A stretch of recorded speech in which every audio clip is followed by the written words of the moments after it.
The biggest question of today: how has COVID-19 affected you? This is our COVID-19 research report. My name is Kamryn Wiest, and I will be joined by Joshua Schafer, Kamryn Garland, and Rebecca Daniels.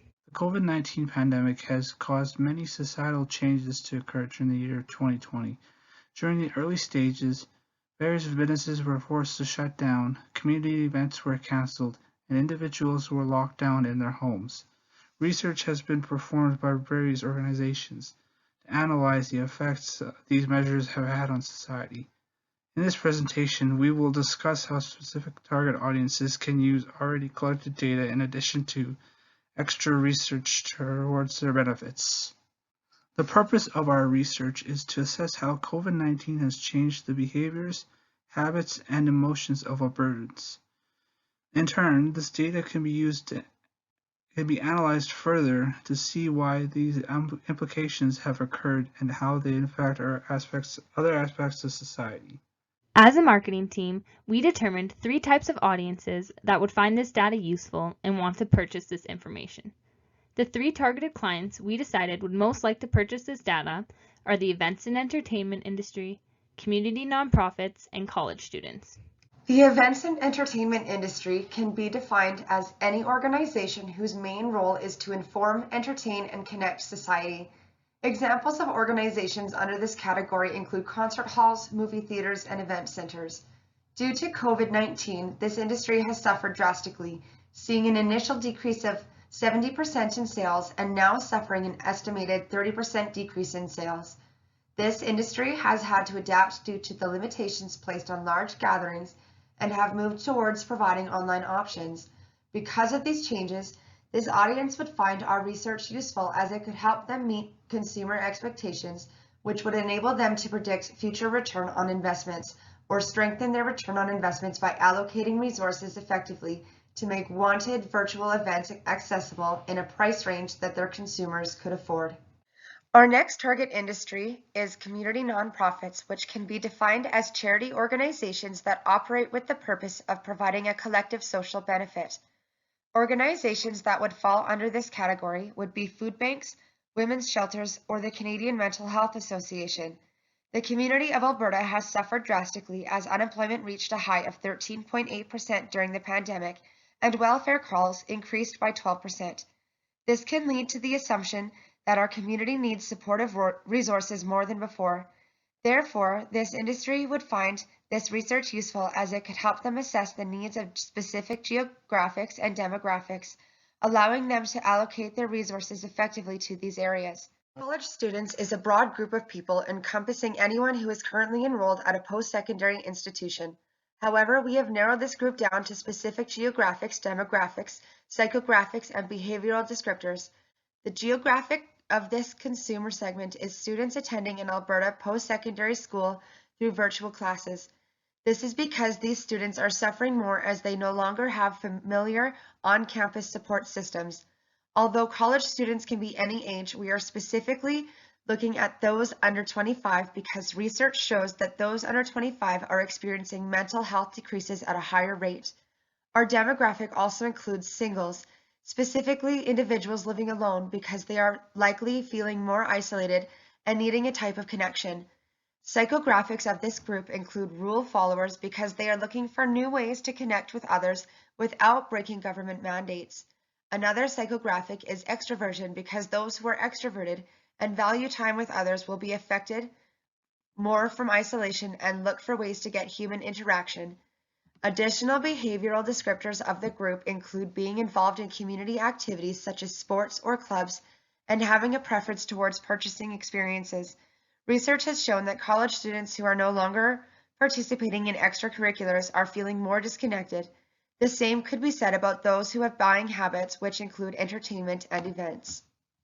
Based on these descriptors, this audience could use this research to discover new coping mechanisms that peers are using and also learn new ways to connect with peers by discovering what those similar to them are doing.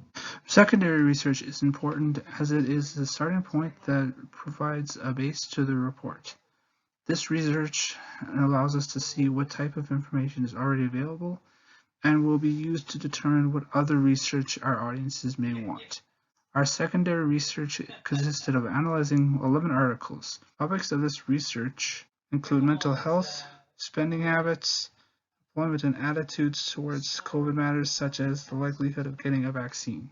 Based on our target audiences, the data already collected, and the data discovered through secondary research, we determined 4 main gaps.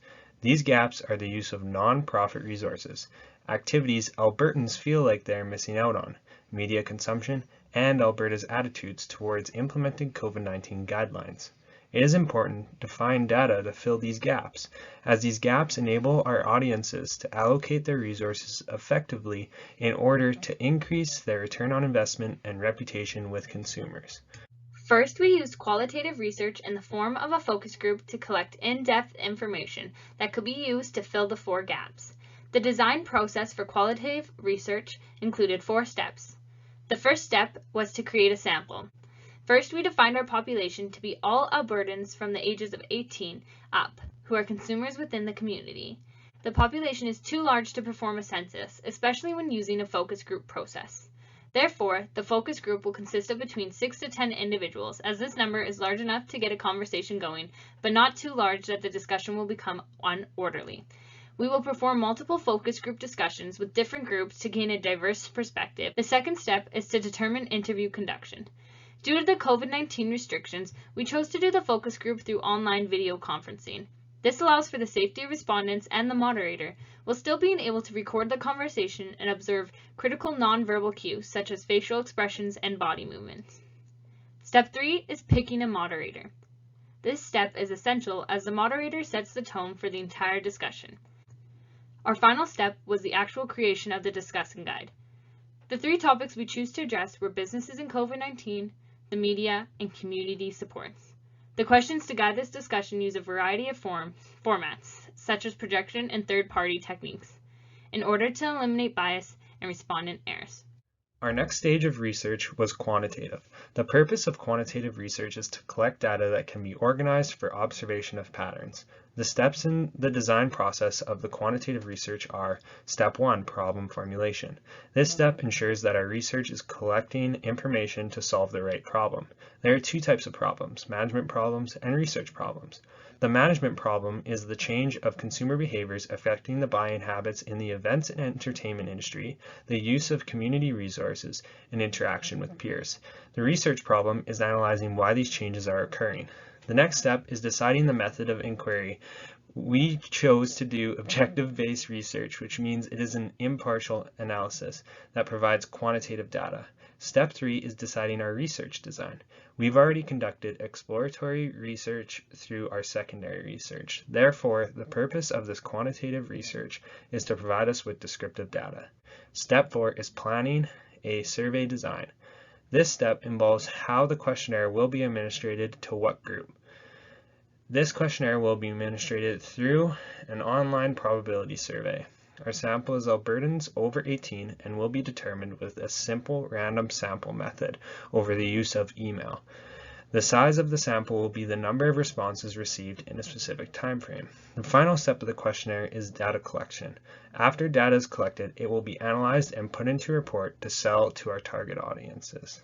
The questionnaire is made up of 11 questions, including ranking scale, Likert scale, and check all that apply formats. Individual questions had different question formats to ensure the question answers would be efficient and unbiased. Survey questions involve the following topics of demographic: feelings of isolation, media consumption, community resource use, and attitudes toward COVID-19 regulations. In conclusion, a variety of research methods were used to determine the changes in Albertans' behaviors, habits, and emotions throughout the COVID-19 pandemic. This included the use of quantitative, qualitative, and secondary research. The purpose of research creation was to sell the data to 3 different target markets, which included the events and entertainment industry, community nonprofits, and college students. The focus group and questionnaire that were created are designed to fill the gaps that were found and to ensure that they were ideal for our target audiences. Overall, we believe the data that could be collected from our research would create a Complete reports marketable to our target audiences.